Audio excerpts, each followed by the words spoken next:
नमस्कार, welcome to my channel. मैं हूं मनीषा। दोस्तों, आज की वीडियो बहुत ही महत्वपूर्ण होने वाली है। आज हम बात करेंगे प्रदोष व्रत के बारे में। जी हाँ दोस्तों, प्रदोष व्रत हमें कब से शुरू करना चाहिए, सबसे बड़ा प्रश्न यही होता है। और दूसरा सवाल आता है सबके मन में कि किस जातक को प्रदोष व्रत करना चाहिए। साथ ही प्रदोष व्रत करने के कुछ खास नियम होते हैं, तो वो कौन कौन से नियम है वो भी हम आपको बताएंगे। साथ ही उद्यापन हमें कैसे करना है, सूक्ष्म विधि हम बताएंगे, क्योंकि एक ही वीडियो में सभी जानकारी संभव नहीं हो सकती है। और कितने दिनों तक हमें करना चाहिए, और सभी महत्वपूर्ण जानकारी जानने के लिए आप वीडियो पर इन तक बने रहेंगे, तभी आप अच्छे तरीके से प्रदोष व्रत को कर सकते हैं और अपनी मनोकामना पूर्ण कर सकते हैं। तो दोस्तों, प्रदोष व्रत भगवान भोलेनाथ के निमित्त रखा जाता है, और इस व्रत में आप चाहे भगवान शिवलिंग की पूजा करें या फिर जो उनकी संयुक्त प्रतिमा होती है जिसमें पूरे परिवार होते हैं, माँ पार्वती, भगवान शिव और नंदी, कार्तिकेय, तो ये भी प्रतिमा लेकर आप अपने घर में भी पूजा कर सकते हैं और शिवालय भी जाकर पूजा कर सकते हैं। दूसरी महत्वपूर्ण बात, शुक्ल पक्ष से ही व्रत की शुरुआत आप करें तो ज्यादा उत्तम माना जाता है। तीसरी महत्वपूर्ण बात कि आप कोई भी हो, चाहे स्त्री हो, पुरुष हो, बालक हो, कन्या हो, किसी भी जातक को पूर्ण अधिकार होता है कि अपनी मनोकामना पूर्ति के लिए प्रदोष व्रत कर सके। और अलग अलग दिनों में अलग अलग महत्वता बताई है त्रयोदशी की, यानी कि जो शुक्ल पक्ष और कृष्ण पक्ष दोनों में एक एक त्रयोदशी आती है, जिसे कि प्रदोष के नाम से जाना जाता है, क्योंकि इसे प्रदोष काल में, यानी कि जब सूर्यास्त होता है और चंद्रमा का उदय होने वाला होता है, उसी समय को प्रदोष काल कहा जाता है। और उसी समय भगवान भोलेनाथ की पूजा करने का विधान है, इसीलिए कहा जाता है कि प्रदोष व्रत। ठीक है, अब प्रदोष काल में ही पूजा करें, अति उत्तम है। बहुत सारे लोगों के मन में ये भी सवाल आता है कि क्या हमें दोनों समय पूजा करना चाहिए, सुबह या शाम, कि एक समय करें? तो आप दोनों ही समय करें। देखिए, जब हम ईश्वर की शरण में जाते हैं, ईश्वर से अपनी प्रार्थना, कोई भी कार्य करवाना होता है, तो हम जितने अधिक से अधिक जब तक प्रयास, प्रार्थना कर सके, वो हमारे लिए कम होता है। इसलिए आपको अवसर प्राप्त है, आप उस दिन भगवान भोलेनाथ के निमित्त व्रत रख रहे हैं, आप कितने चीजों का त्याग करेंगे। व्रत का अर्थ क्या होता है ये भी आप समझ लें सूक्ष्म तरीके से। व्रत का अर्थ होता है त्याग। तो अब आप कितनी चीजों का त्याग करें, इंद्रियों के सुखों का त्याग व्रत कहलाता है। अब कितने इंद्रियों के सुखों का त्याग आप कर सकते हैं, यानी कि अन्न का त्याग करें, निंदा का त्याग करें, झूठ, चोरी, चुगली, ये सब चीजें तो आपको प्रत्येक दिन ही त्याग करना चाहिए। यदि आप अपने आप को शुद्ध और सात्विक रखना चाहते हैं, अपने आप को आंतरिक रूप से मजबूत बनाना चाहते हैं, तो ये सभी चीजों का त्याग करते हुए आप व्रत की शुरुआत करें।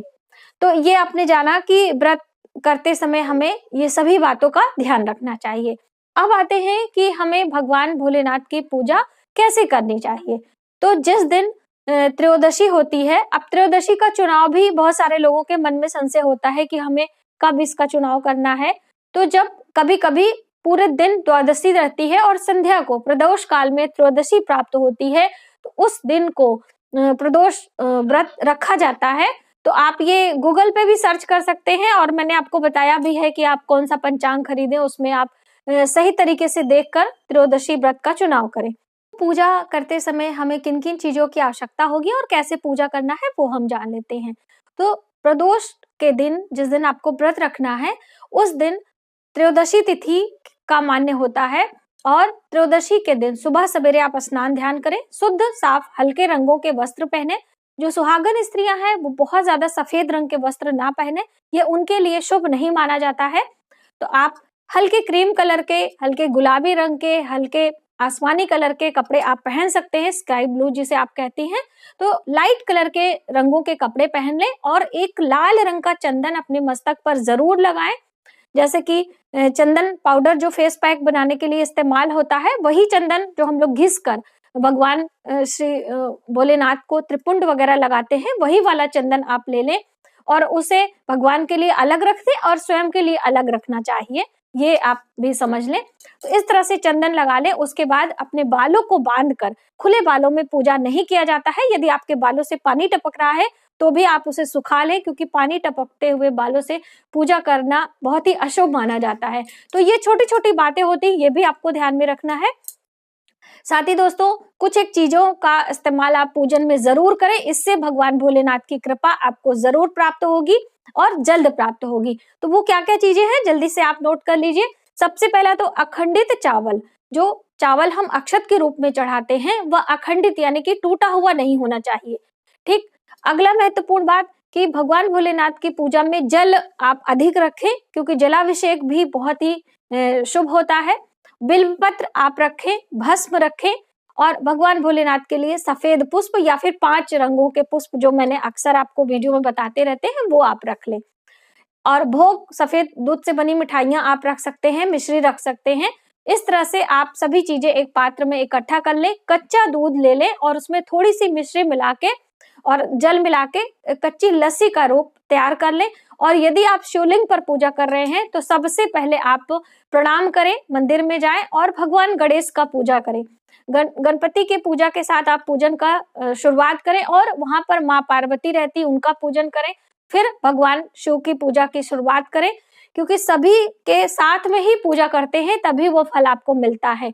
और शिवलिंग पर पहले आप जल अर्पित करें, उसके बाद आप हल्दी का इस्तेमाल आप ना करें, चंदन लगाएं, फिर पुष्प चढ़ाएं, अक्षर चढ़ाएं, और वहां पे जो सर्प वगैरह होते हैं उनका भी पूजन अर्चन आपको करते हुए उसके बाद जो कच्ची लस्सी आपने लिया है यानी कि कच्चा दूध और मिश्री और जल मिलाकर उससे आप मंत्रों का उच्चारण करते हुए आप बोल सकते हैं ओम श्री उमा महेश्वराय नमः। ये मंत्र बहुत ही शुभ होता है, क्योंकि देखिए इसमें उमा माता पार्वती के लिए संबोधित किया गया है और महेश्वर यानी कि भगवान भोलेनाथ।